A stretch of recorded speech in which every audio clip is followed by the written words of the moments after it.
আসসালামু আলাইকুম বন্ধুরা, আশা করি সবাই ভালো আছেন। আমি হারুন রশিদ আছি আপনাদের সাথে। আজকে 29শে আগস্ট 2024। তো আজকে আপনাদের সাথে একটা গুরুত্বপূর্ণ বিষয় নিয়ে ভিডিওটা তৈরি করেছি, আর সেটা হলো এমএনএসটি। আপনারা জানেন এমএনএসটি প্রোগ্রাম শুরু হইতেছে সেপ্টেম্বরের 1 তারিখ থেকে 2 মাসের জন্য। এই এমএনএসটিতে কারা কারা সুবিধা পাবেন, কারা কারা পাবেন না, এবং কারা কোথা থেকে এই অ্যামনেস্টিটা নেবেন। যেমন আলাদা আলাদা আমাদের ইউএইতে 7টা স্টেট আছে, এসবের আলাদা আলাদা কোন কোন সেন্টার থেকে নেবেন সেটা নিয়ে আমি বিস্তারিত আলোচনা করব। এই ভিডিওটা শেষ পর্যন্ত দেখবেন আর আপনাদের বন্ধুদের সাথে শেয়ার করবেন। আপনারা যেসব প্রশ্ন করেন বা যেসব কমেন্ট করেন এগুলো কিন্তু উত্তর কিন্তু আমার ভিডিওতেই থাকে। হয়তো সম্পূর্ণ ভিডিওটা দেখা হয় না, দেখে অনেকেই ইনফরমেশনগুলো জানেন না। তবে আজকে এমএনএসটির এ টু জেড নিয়ে আলোচনা করব, যাতে আপনারা এমএনএসটির সুবিধা পাইতে বা এই যে সাধারণ ক্ষমা যেটা আছে এটার সুযোগ সুবিধা পাইতে যাতে আপনাদের কোনো রকমের প্রবলেম না হয়।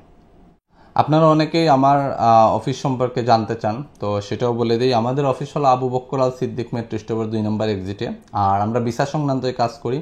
বিশেষ করে এই এমএনএসটিতেও যদি কেউ ভিসার প্রসেসিং করতে চান তারাও আমার সাথে যোগাযোগ করতে পারেন। আমাদের একটা হোয়াটসঅ্যাপ নাম্বার আছে অফিসের, 052596363। 2018 সালের পরে এই 2024 সালে আবার তারা সাধারণ ক্ষমা দিয়েছে। আমরা জানি 2018 সালে তারা একবার আরব আমিরাত সরকার সাধারণ ক্ষমা ঘোষণা করেছিল এবং সেখানে অনেক অনেক মানুষই ফ্যাসিলিটি পেয়েছেন। এখন আবার 2018 সালে এই এমএনএসটিটা শুরু হইতেছে। এমএনএসটিটা শুরু হবে সেপ্টেম্বরের 1 তারিখ থেকে অক্টোবর পর্যন্ত, 30 তারিখ পর্যন্ত। তার মানে টোটাল 2 মাসের একটা এমএনএসটি থাকবে। তো আজকে থেকে যদি আপনার প্রস্তুতি নেন যে কোথায় কী করবেন না করবেন, অনেকেই নিউজ টিউজ দেখতেছেন, অনেক রকম নিউজ দেখতেছেন, বাট স্যাটিসফাই না। তো আমি আপনাদেরকে কিছু জিনিস ক্লিয়ার করি। সর্বপ্রথম আমাদেরকে দেখতে হবে যে এখানে এমএনএসটিতে সুবিধা কারা পাবেন, এমএনএসটির সুযোগটা কারা কারা পাবেন, এটা লেগা একটা গুরুত্বপূর্ণ প্রশ্ন। আমি আপনাদেরকে সরাসরি তাদের গভর্নমেন্টের যে নিউজটা দিয়েছে এই নিউজ থেকে আমি আপনাদেরকে এক্সপ্লেন করতেছি। এমনেস্টির সুযোগ সুবিধা পাবেন যারা রেসিডেন্সি আছেন বা ছিলেন, তাদের ভিসার মধ্যে ফাইন চলতেছে, ওভারস্টে হয়ে গেছে, এনি কাইন্ড অফ রেসিডেন্সি হোক, সেটা ফ্যামিলি হোক, আপনার কোম্পানির হোক, অথবা আরবির গড়ের হোক, যাই হোক, রেসিডেন্স ভিসা যাদের ছিল তাদের যদি ফাইন ওভারস্টে, যেটা ওভারস্টের ফাইন হোক, আপনার ভিসার ফাইন হোক, অথবা আপনি রিনিউয়াল করাইতে পারেন নাই ওইটার ফাইন হোক, অথবা আপনি ভিসাতে অর্ধেক কাজ করে বাকি কাজ কমপ্লিট করতে পারেন নাই এরকম কোনো ফাইন হোক, অথবা আপনার ব্ল্যাক লিস্ট থাকুক, যাই থাকুক, আপনাকে এই এমএনএসটির আওতায় আনা হবে। তার মানে আপনি এই এমএনএসটির সুযোগ সুবিধা পাবেন এবং এই সাধারণ ক্ষমাটা পাবেন। সেকেন্ড হলো ভিজিট ভিসা হু ওভারস্টে, মানে যারা ওভারস্টে মারছেন ভিজিট ভিসায়। মনে করেন আপনি বাংলাদেশ থেকে অথবা অন্য কোনো কান্ট্রি থেকে আপনি ভিজিট ভিসায় আরব আমিরাতে আসছেন, লিগেলভাবেই আসছিলেন ভিজিট ভিসা নিয়ে, তাদের ভিসা এক্সপায়ার হয়ে গেছে, তারপরে ফাইন আসছে, ব্লক হয়ে গেছে, তারাও এই সুযোগ সুবিধা পাবেন। আবারও বলতেছি, ভিজিট ভিসা যারা আসছেন লিগেলভাবে, আমি 1 বাই 1 পয়েন্ট বদলে আপনি বুঝতে পারবেন যে আমি এটা কেন বলতেছি। ভিজিট ভিসা যারা এই দেশে এসে প্রবেশ করছেন, যাদের ডকুমেন্ট আছে, সব কিছু আছে, হ্যাঁ আপনি প্রুফ করতে পারবেন আপনার ভিজিট ভিসা ছিল, আছে, তারা এই সুযোগ সুবিধাটা পাবেন। তার মানে সাধারণ ক্ষমা পাবেন, আপনার যেই আছে, ফাইন টেন আছে, সব কিছু মাফ করে দেওয়া হবে।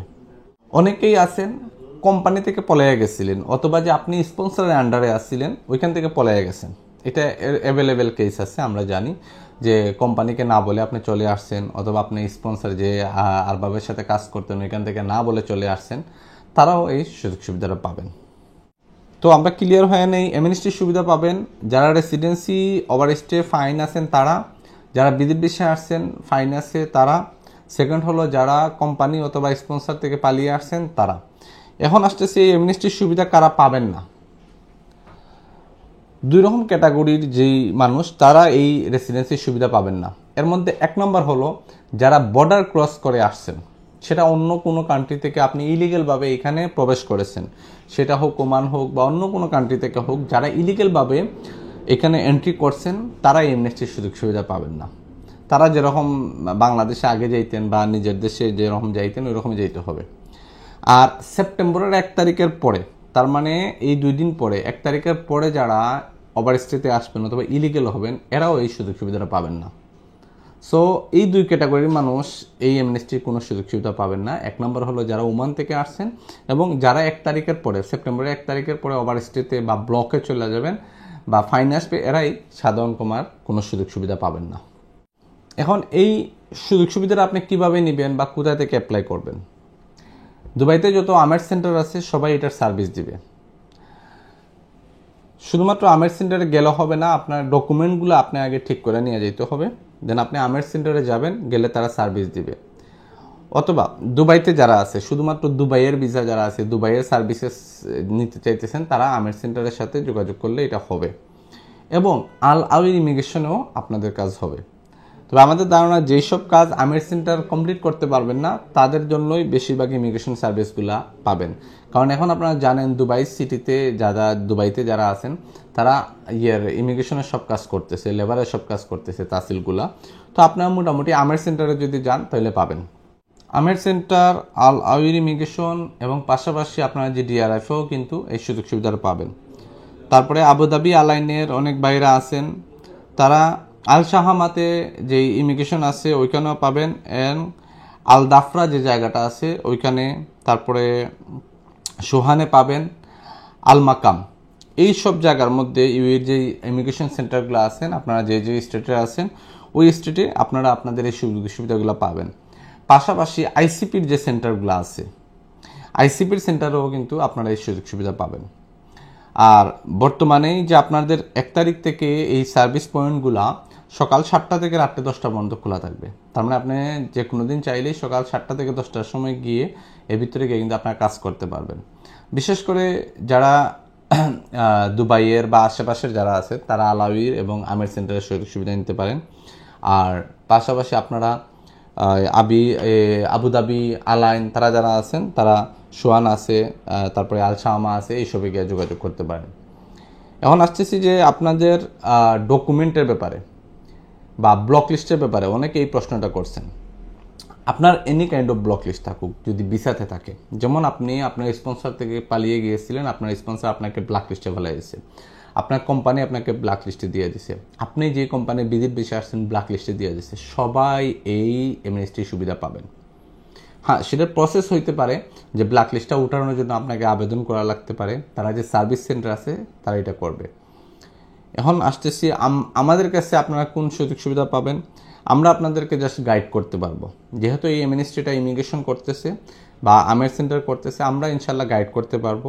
যারা এগুলা নিয়ে প্রশ্ন আছে, আমার যতটুকু জানা আছে আমরা আনসার করতে পারবো। আমাদের অফিসে যদি আসেন দেন আমরা এটার ব্যাপারে যতটুকু পারি গাইড করতে পারবো।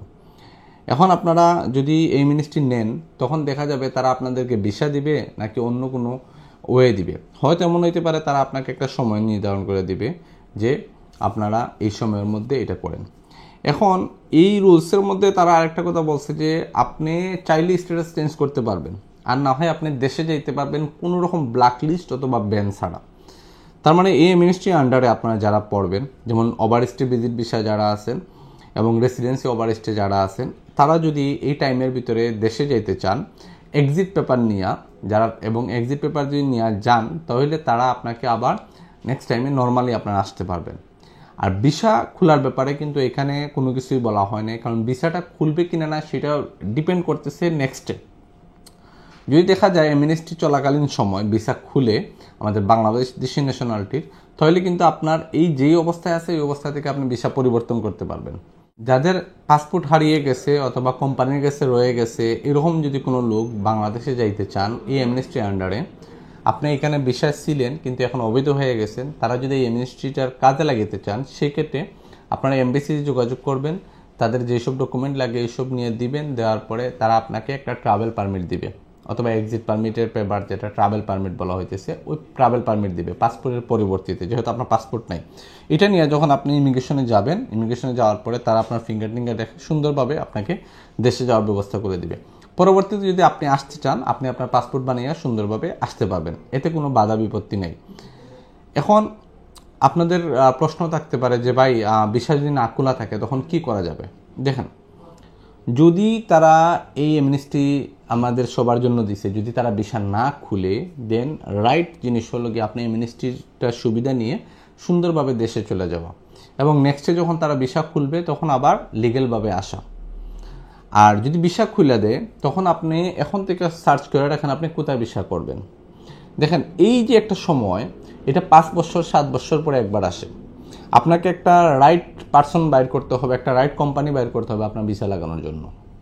যেমন এখন আপনি মনে করেন বাহিরে কারো থেকে একটা ভিসা নিতে চাইতেছেন, তো আপনাকে যদি আপনি জমা দেন আর আপনার যদি এই 2টা মাস যদি উনি নষ্ট করে দেয়, আপনার টাকা পয়সা যদি নিয়ে আনে, আপনি যদি একটা স্ক্যামের মধ্যে পড়ে যান, আপনি যদি একটা ধোঁকার মধ্যে পড়ে যান, তাহলে কিন্তু আপনার এই এমনেস্টির সুবিধাটা আপনি আর নিতে পারতেছেন না। আবার আপনি কোনো একটা কোম্পানি চুজ করলেন যাদেরকে আপনি ডকুমেন্ট দিলেন ভিসার জন্য, কিন্তু তারা আপনার এটা নিয়ে কোনো সিরিয়াস না, তারা করতেছে এরকম করতেছে। আবার অনেকেই আছেন অনেক দিন থেকে একটা কোম্পানিতে ইলিগেল অবস্থায় কাজ করতেছেন, এখন আপনাকে ভিসার আশ্বাস দিতেছে, কিন্তু আপনি যখন ডকুমেন্ট দিতেছেন তখন ফাইজলামি করতেছে। তো আপনি এখন থেকে ডিসিশন নেন আপনি কোথায় ভিসা করবেন, কার কাছে করবেন, কোন কোম্পানিতে করবেন, এটা ডিসিশন নিয়ে রাখেন। তখন কি আপনি কমসে কম প্রতারণার শিকার হবেন না।